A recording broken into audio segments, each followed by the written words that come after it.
Hi mga kamuwis, good morning po.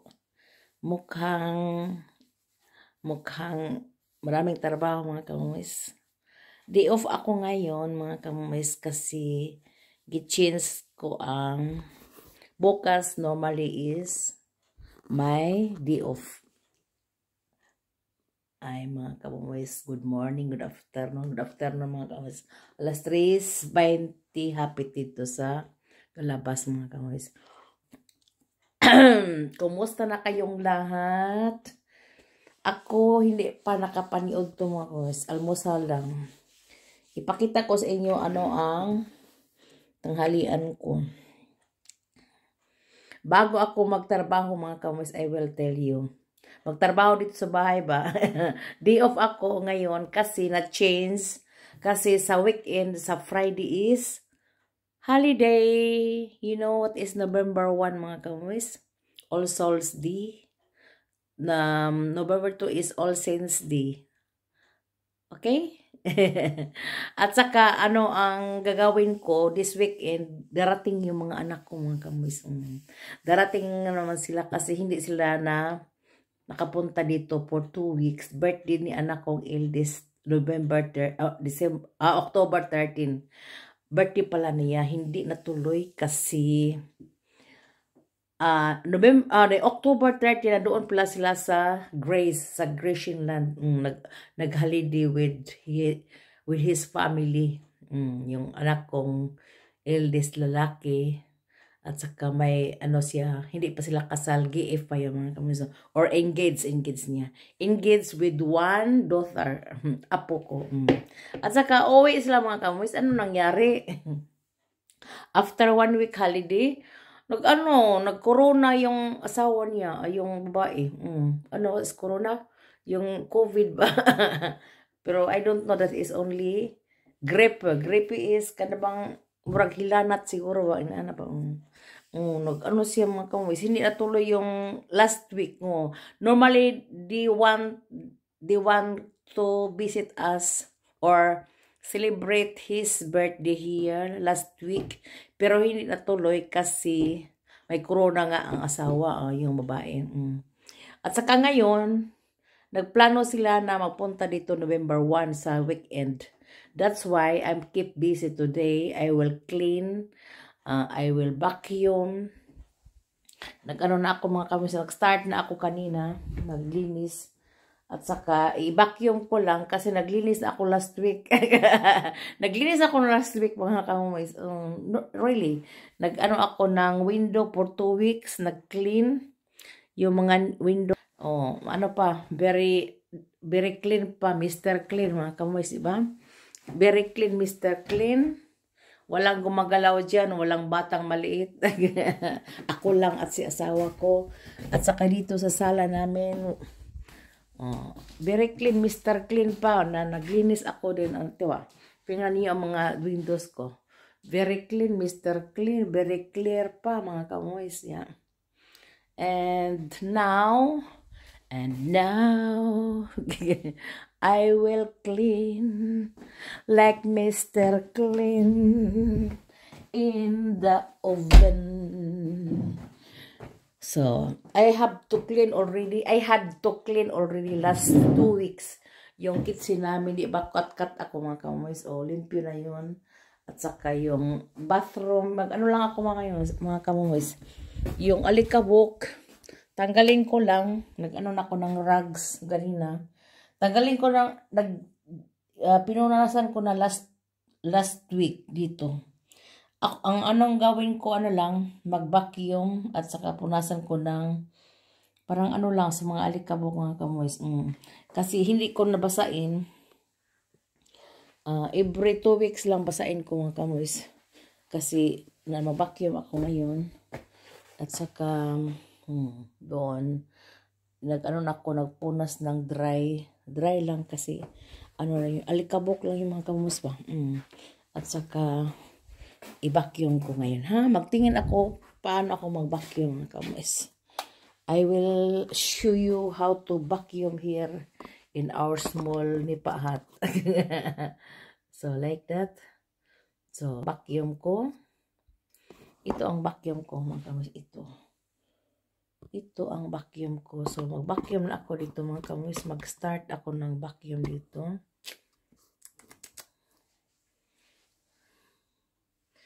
Tingnan mo, mga kamoys. Para akong baka, no? Baka, milk at chocolate. But not lila, only gray. May mumo pala sa rice. Mumo sa rice, mga kamoys. At saka, i-vacuum ko. So, ito ang mag-vacuum, mga kamoys. Isaksak ko, hindi dito sa lalamunan, kundi, hindi sa puwit, kundi doon sa saksakan, mga kamoys.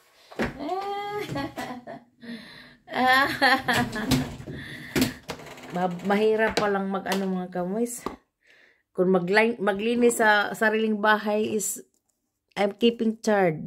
But maglinis doon sa mga kamoys sa ibang kasi may sweldo yun na inuras.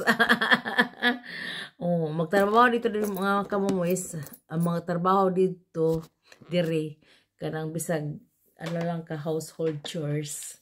Inuras! Not like sa atin, binuwan, stay in. Mayroon man ding stay in, pero walang dato dito mga kamoys, maglinis, magpalinis. Mostly, magpalinis lang sila mga kamoys, walang stay in. Lang yun? 2 hours, 4 hours, ganon. Pero not stay in, like in the Philippines. Dito is, mga rich karamihan ang mga taong nakatira, pero hindi sila magpalinis mga kamoys. Magpalinis nga lagi, pero hindi stay in ba? Walang maid na stay sa bahay mga kamoys. Pauwiin lang at saka magtrabaho lang 4 hours. That is inuras ang oras dito. Inuras ang trabaho dito mga kamoys. For example, me, sa bahay, wala na yung inuras mga kamoys.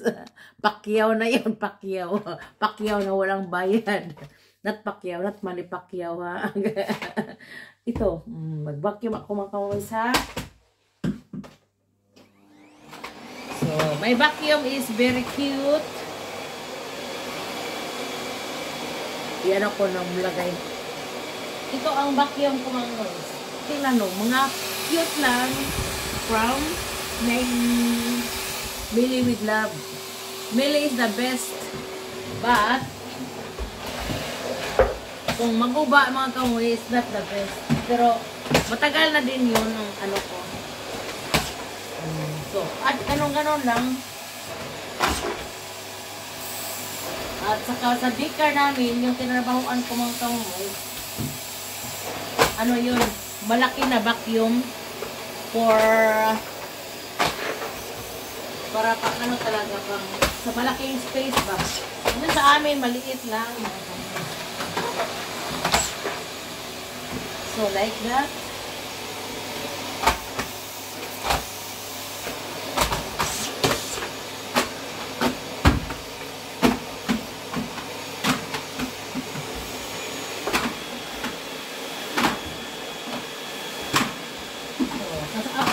Mamaya na sa upstairs.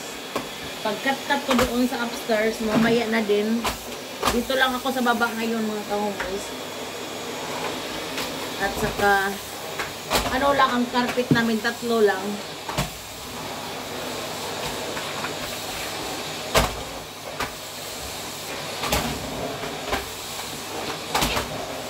So, dito lang mga kamoys. Ganon lang. Maglinis ako mga kamoys pag ang mga visitor ay aalis na. Pero ngayon, i-vacuum ko lang kasi hindi naman dumi. Last week, linisan ko dito. I-vacuum ko lang mga kamoys at ang bathroom, ipunasan ko na.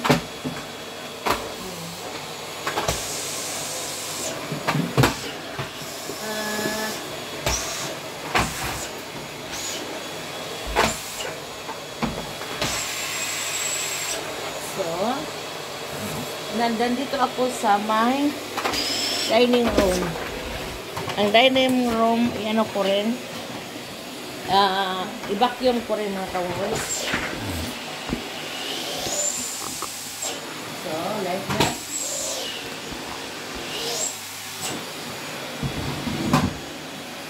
Kunti lang. At saka hindi madumi. Walang tao dito mga kaways. Kami lang yung asawa ko. Sa dining room, hindi kami nangain. Doon lang sa kusina. Mag-ano lang kami dito. Dadaan lang, dadaan. Patungo sa kwarto namin. Or sa underground. At saka, walang dumi. Kasi, wala mga bata dito mga kamuis. May sarili na silang apartment. At saka, kami na lang dalawa ni asawa ko. No problem. Walang taong maglakad-lakad dito. Sa gabi lang, dadaan kami dito patungo sa kwarto namin.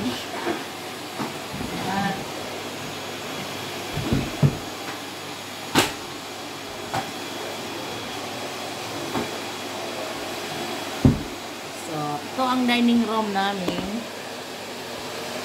I will show you. Ito ang dining room namin. Maraming abobot dyan. Maraming abobot, mga pagkain at saka inumin. Kasi malamig dito mga kamoy. Malamig dito sa itong dining room na ito. Sa winter, kailangan i-on ang heater. Kasi malamig dito mga kamoy.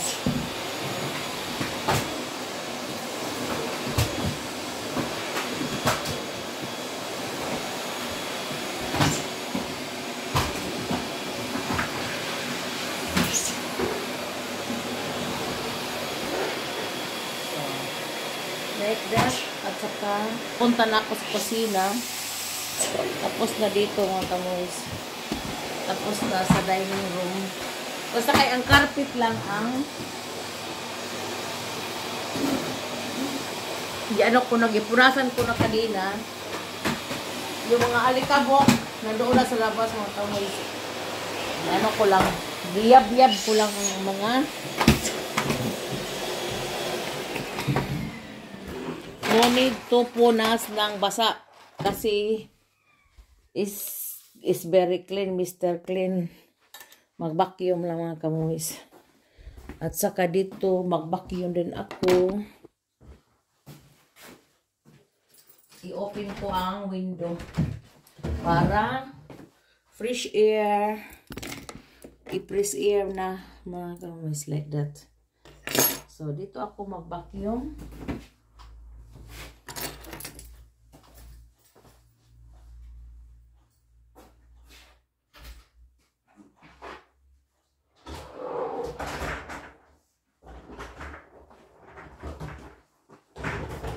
So, dito as kusina ng mga kamoys, mag-vacuum. So, like that.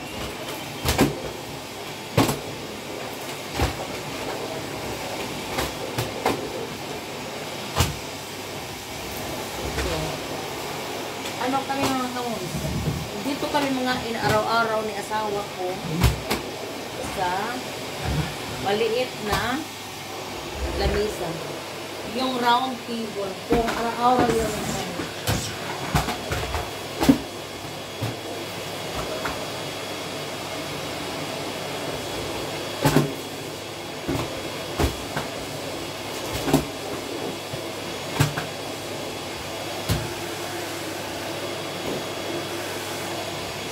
Dito lang ako.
kusina mga kamumoys.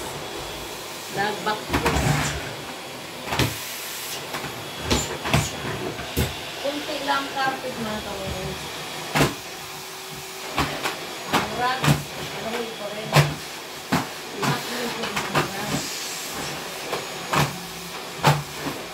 Tatlo lang ka carpet mga kamumoys.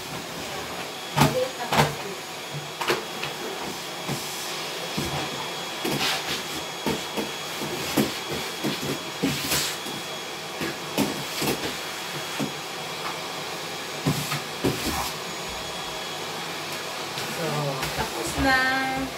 Na maliit na carpet.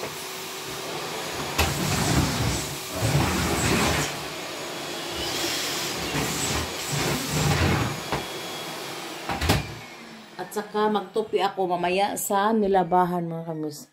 Marami akong nilabahan, hindi pa natupi. So, i-close ko na dito.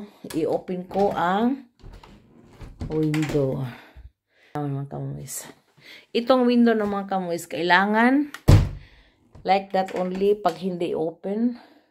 Pag ano mo, upkeep is kanang ipahungaw lang. Dan, kung walang tao dito mga kamoys, pwede mo susian. So, ano lang, ituod lang na ni mo mga kamoys.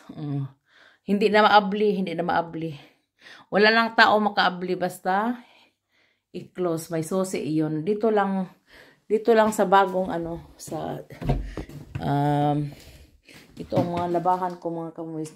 Dinala ko dito sa sala kasi itupi ko maya doon sa kusina. Sa underground mga kamoys malamig. Hindi ako maano sa underground. Mabuti dito sa taas mag-ano mga kamoys. Ano ba yun? Napaso? Naitim. Naitim mga kamoys. So, tsaka ito din may susi. Tingnan mo, may susi din dito. Kailangan ko lang i-push yun. I-direct. Yeah. At saka masusi na yun. Pwede yung pag ano namin, pag holiday namin sa Pilipinas, o ano lang. Ito lang ginawa namin, fresh air. At saka konting yung rolo, ano namin, down namin. So ito lang ang ganun lang, in distance sa rolo. Para may fresh air. Hindi namin gi-close. Talaga na-close. Kasi mainit sa summer. Walang magnakaw dito. Walang nakawin mga kamoys. Pero at least close ang rolo. Yung rolo. Yung outside. That is rolo mga kamoys. Doon. Ito. Like that. That is rolo yung... Yeah. Ito ang cover namin sa... windows namin sa gabi. Pag matulog kami, i-down yun namin kasi walang tao dito sa kusina. Matulog lahat. Kailangan, even is closed dito, may susi, i-down yun namin ang rolo. Kung mainit mga kamoys, maganda yun kasi i-down mo lang at saka protection sa kung mag-araw dito ba. Grabe. Dito sa mainit sa labas sa amin sa summer mga kamoys doon sa summer. Wala, grabe kay dirty na naman mga kamoys, grabe. Hinilinisan yun namin ni Renhad yung atip yung summer, yung July before bago sa birthday niya. Grabe nagilo-hilo na mga kamoys. Kailangan naman linisan next year na naman sa summer. Aakyat kami palaga dito every year mga kamoys. Even is ako, babae, akyat pa rin. Kasi si asawa ko, ano na yun siya, hindi na siya makakyat na matino. Kasi 50% disability siya. Sa last year, di ba nagkasakit siya? Ito nga nangyari. Not stroke. Pero I'm only thinking na mild stroke yun. Pero sabi sa doktor, hindi daw mild stroke. Nerves daw kung gamis. Galing sa utak niya. Pero nakatrabaho pa siya, thank you Lord, nakatrabaho siya balik mga kamoys, 8 hours. Nagtrabaho pa siya. Normally, mag-ano na siya, pension habit na. After sa birthday niya next year, mag-pension na siya next year mga kamoys. Pero sabi niya, mag-sideline pa siya work mga kamoys kasi may ano pa kami dito, may utang pa kami sa yung pag-renovate namin, yung namatay sila si parents-in-law ko, 2020, I will tell you. Pagkamatay nila mga kamoys, gi-renovate yung naming bahay. Hindi yun namin binili ang bahay, kundi sa parents-in-law ko, binayaran lang ni asawa ko. Binayaran namin ang kapatid niya ng one half or one fourth, ganun. Basta kay, ginutar na yon mga 2001 o ginutar na yon ni Opa na kasi nagbigay si asawa ko ng 50,000 D-mark sa kapatid niya. O ginutar niya diretso sa si Opa ang nagbayad kasi pag magnotar mga kamoys, mahal yun. O inotaryo ba nga ang owner sa bahay si asawa ko. Ito na gipatira lang namin ang mama niya papa until namatay sila. Mga almost 20 years. Binayaran niya ang asawa niya o ang kapatid niya at saka ginutar, pero nakaptira kami sa apartment. At saka yung namatay sila 2020, silang dalawa, sila ba sunod-sunod namatay. Si Opa January, si Oma February. Parang ang couple pa lang na mga close or very loving couple, pala. Ma-miss nilang usag-usang mga kamoys. Ito din mangyari namin ni Ranhad siguro kasi matagal na kaming kinasal. Parang ito din, kung mamatay si Ranhad, ako din ang susunod. Ganon siguro. Sabi nila mga kamoys, pag mamatay daw ko, ang couple daw ko very love with each other. With each other. Sa usag-usa. Kuhaan ko ng kamoys, kung mamatay ang lalaki, sunod ko na ang babae. Dili ralayo ba ang kuan. Pero si tatay o si nanay, namatay ako tatay 1984. 84. I know that. 84, 94. May 84 kay trabaho mo ako 1987 hanggang 1987 sa footstep. 84 namatay si tatay mga kamoys. I will tell you. Si nanay namatay 2004. Di mga 20 plus, 20 years yan na buhay. So, wala sila mag-miss with each other. Kasi bata pa man sila mga kamoys. Mga kamoys, si tatay yung sinanay na minyo sila very early in the morning. Very early ba? Kanang kuan ba? Mga bata pa sila, mga 16. Si tatay daw kuno 16 or 17. Si nanay 16. Grabe mga kamoys, no? Parang parang mga naglaro sila ng munyika. Nagawa sila ng 12 mga. They were producing 12 children in the 12 kami in the family mga kamoys. Very lucky lang si tatay kasi siya lang nag-isa at saka ang parents niya maraming lupa noon mga kamoys. Sabi nga ni nanay, 15 hectares with a rice field. Pero slowly pangbenta ni nanay yung siya, hindi pa siya namatay o nabenta na yung mga 1990s ang rice field. Rice field nabenta. Pero dito na ako sa Germany 1988, 1987, 88 nandito na ako sa Germany. Pero bininta niya kasi yung mga ibang mga kapatid ko gusto may bilhin kanon. Hindi ako makabigay ng mga kamoys ng marami kasi may mga anak din kami. Nakatulong ako ng konti. Nakapa-eskwela din ako ng 3 kapatid. Pero hindi din sila natapos mga kamoys. Ang eldest namin hindi natapos din. High school graduate lang yun mga kamoys. Kasi sila mga kamoys, mag-inom sila. Magpa-eskwelahon ba sa ako tatay niya. Ang plano nila, paminyo na lang. Kasi may lupa din doon sila makatira. Bahayan ni lolo ko. Bigyan sila ng bahay at lupa. Ito pala talaga. 4 sila mga kamoys. Successive from the eldest to the 4th kid. Tinulungan sa lolo ko. Ipakasal. Mga kaila lang ni nanay yung mga babae. Sabi niya, ikaw ang masawa sa anak ko. Ganun lang, no? Grabe. Udahan,